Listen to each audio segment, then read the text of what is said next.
Welcome to the November 13th Clifton Park Town Board meeting. Please join me for the Pledge of Allegiance.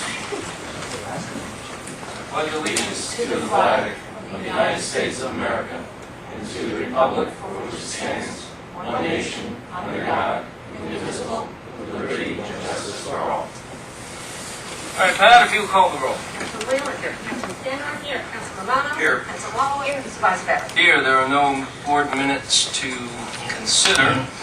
Communications and announcements. Any takers? Mrs. Standard, Youth Court is rolling along. We're a few weeks into our training for the 2018-19 season. Yes, absolutely. We actually are approaching our last training for this fall, which will be on Wednesday, but that doesn't mean that it's too late for anyone to join. We are still taking applications for members. We do provide training options for those if you missed training sessions. We also take juror applications all year, so there's still opportunities for anyone and everyone who wants to get involved in youth court. It's an amazing program. It's real-life courtroom situations, and these kids are changing people's lives on a weekly basis and doing amazing work. Yeah, for several years now, it's been a wonderful program, so I want to thank everybody that's worked so hard on the program and the many participants, about 100 new participants each year, students from Shen working directly in the youth court program. So it's been great to work with you and look forward to another successful year now that we're a few weeks in. I do want to thank the principal at Shen. You know, I mispronounced his name when I greeted. Yeah. I have Agostini in my mind for some reason. Yeah, You know when you have when there's a tough name and you have a certain name in mind. Agostinoni. Agostinoni. Good Irish kid. But I want to praise him and the team at Shen. Craig Chandler, who's involved in youth court with us. Praise them on a great veteran ceremony this morning over at Shen. It was fantastic. They had the Shen Wind Ensemble that played some patriotic tunes, and they were just fantastic. There were some, the VFW was there, the sheriff had several deputies at the ceremony, great speakers, just a very nice event in Shen this morning, so I do want to congratulate them on that. Yesterday, Kristen Hislop and John Spence and some folks that team up to coordinate the annual Veterans Day Dash. They had that event yesterday at Shen in the morning. Last couple of years it was quite cold. Yesterday wasn't bad. Unfortunately, that weather is gone for a while, but it was a beautiful day and they had a great turnout, and it's a wonderful fundraiser each year. John McKenna is the annual keynote speaker. His son, John J. McKenna, the fourth, was killed in Operation Desert Storm, and we have a street off Exit 8 that's named after Captain McKenna, and his dad is the annual speaker at that event, so always great to hear John speaking about military matters. We recently, come on in. You picked the right meeting. All of you students out here, you picked the best meeting in years. If brevity is what you were looking for, this is the meeting. So you can tell. So all your counterparts that may have sat here for an hour and a half, 2 hours, 2.5 hours, when you tell them you were here for 20 minutes, they're going to say, what? We recently received a development proposal request from Windsor Development, and it was an alteration to their original submission.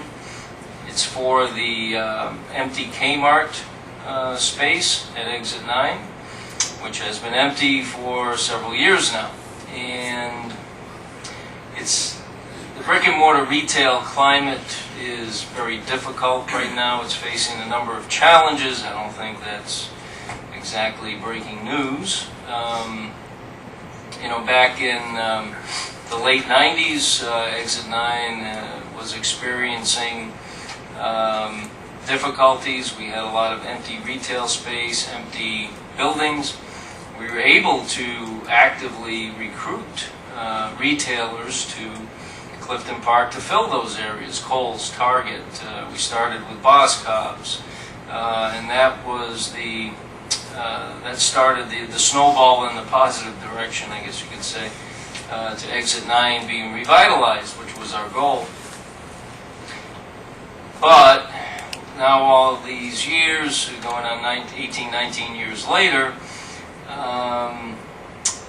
the prospect of going into the marketplace and attracting retailers to your municipality is a very, very difficult task. It was difficult back in 2001, 2, 3 in that area when we began that process, but it's much, much more difficult now. The few retailers that are expanding, they're only considering large population centers, which we are not. Clifton Park has about 37,000 people. Our population really hasn't grown much the last few years, and on a percentage basis hasn't grown very much over the last 30 years, especially when you consider what a real estate broker that these retailers hire to locate a store, to offer advice on where to locate a store. The metrics that they look at, Clifton Park is a difficult sell in the current brick and mortar retail environment as far as new and expanding businesses. Plus, many of the stores that formerly had a store footprint that was rather large, maybe 100, maybe 150, 200,000 square foot footprint, they've drastically reduced the size of any new stores that they are building.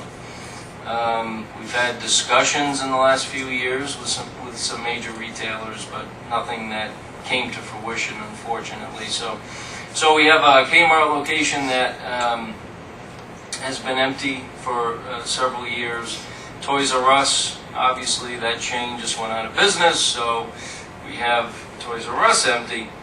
And when we completed the town center plan in 2012, at that time we realized that we needed to consider new options for investment in the Exit 9 area, because we saw on the horizon, as everybody did, the challenges that brick and mortar retail were having, and we believed that those challenges would only grow over time, and that has certainly been the case. Each year, it moves in the direction away from the economic trends, moving in the direction away from brick and mortar retail substantially each and every year. So that's why we began to work on the town center plan, and when we were in the midst of the plan, devising the plan, Kmart went out of business. So now the owners of the property first proposed a much more aggressive project 2 or 3 years ago, I guess it was now, John? A couple of years anyway. It was about 250 apartments. First floor had a variety of businesses, retail and otherwise. And it was a very aggressive plan, and I think for the town of Clifton Park, the current submission that they changed to, which was 100 apartments without the businesses and retail on the first floor, is much more realistic for Clifton Park, for the Exit 9 area, and will be able to, if approved by the town board, would be able to fill a now empty retail space, and a retail space, like I said, that's been empty for several years. So our options, and it's not only Clifton Park, I mean, it's any municipality that has been dependent on retail and big box retail.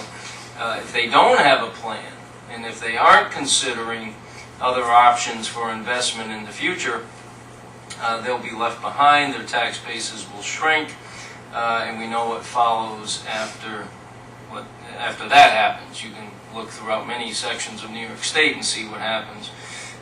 Quality of life goes down, taxes go way up, and it's not a good situation for anybody. So so we are, through the Town Center Plan, considering other alternatives for investment, including apartments, things that we formerly hadn't considered. But with the new realities that we're facing in Clifton Park and throughout America today, throughout the world really, we have no choice but to look at those options, or we can continue to look at empty big box locations. I guess we have that choice. We can look at one or the other, but to put our head in the sand and just say that, well, you know what, things will always stay the way they are, and we can go out and attract another retailer, it's just not in the cards. So anyway, that's where we are with that.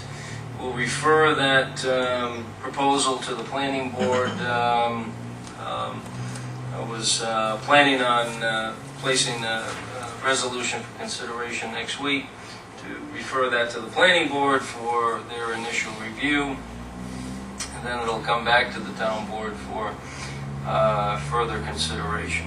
Okay? So, that is that.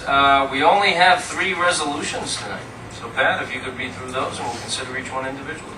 A resolution appointing Leonard Casper as a member of the Open Space Trails and Riverfront Committee. Whereas an opening exists on the Open Space Trails and Riverfront Committee, and whereas the town supervisor has recommended that Leonard Casper, 16 Juniper Drive, Clifton Park, fill the position, and whereas Mr. Casper's presence on the Open Space Trails and Riverfront Committee will confer a benefit to the town of Clifton Park, now therefore be it resolved that Leonard Casper is hereby appointed to the Open Space Riverfront and Trails Committee for a 2-year term to expire December 31st, 2020. A resolution scheduling a public hearing on a proposal to define the minimum land area requirements for 2-family and or semi-detached dwelling units in the R1, R3, HR, and CR zones. Whereas the town zoning code provides for 2-family dwelling units within certain zones, and whereas the planning board has recommended changes to the zoning code regarding the standards for 2-family dwelling units within certain zones, and whereas the space and bulk standards which provide minimum land area requirements for residential homes does not contain a separate position for 2-family dwelling units, and whereas the town board wishes to receive public comment on a proposal to require that 2-family dwelling units within the CR, R1, R3, and HR zoning codes require minimum land area consistent with 2 separate residential units, now therefore be it resolved that a public hearing is scheduled for December 3rd, 2018 at 7:10 p.m. on a proposal to divide 2-family dwelling units consistently with 2 residential units for space and bulk standards, and be further resolved that the town clerk directed public appropriate notice of the same. Resolution authorizing alcoholic beverages to be served at a gathering to be held at the Clifton Park Senior Community Center on December 5th, 2018. Whereas Leah Rubin of Clifton Park Shabbat Low Road, Clifton Park, is hosting a women's crafting circle from 6 p.m. to 9:30 p.m. And whereas a request has been received for permission to serve alcohol in the form of beer or wine at the event, now therefore be resolved that Clifton Park Shabbat is hereby authorized to serve beer and or wine at a gathering at the Clifton Park Senior Community Center on December 5th, 2018 from 6 p.m. to 9:30 p.m. consistent with the terms of the permit application received in the office of the Clifton Park Senior Community Center.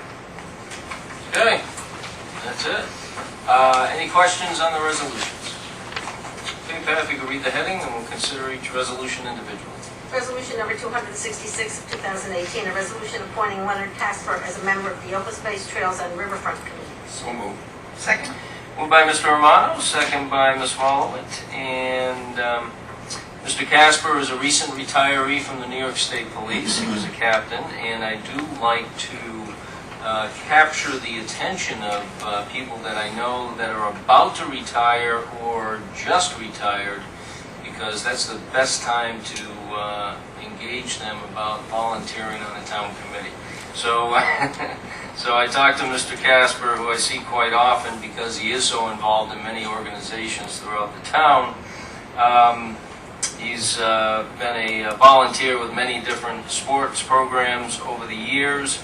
He has been a volunteer firefighter with the Jonesville Fire Department for a number of years.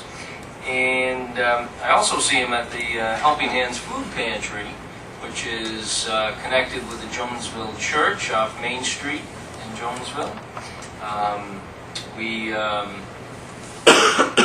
accept donations of food through twice a year through our shredding days, and we take over 1,000 pounds of food twice a year to that pantry, and he's always there to help put it away. So I did speak to him about opportunities, and we had an opening on our Open Space Trails and Riverfront Committee, and he happily accepted. So putting forth his name for consideration. Any discussion? Okay, Pat? Councilman Whalen? Yes. Councilman Standard? Yes. Councilman Romano? Yes. Councilman Wolowitz? Yes. Supervisor Barrett? Yes.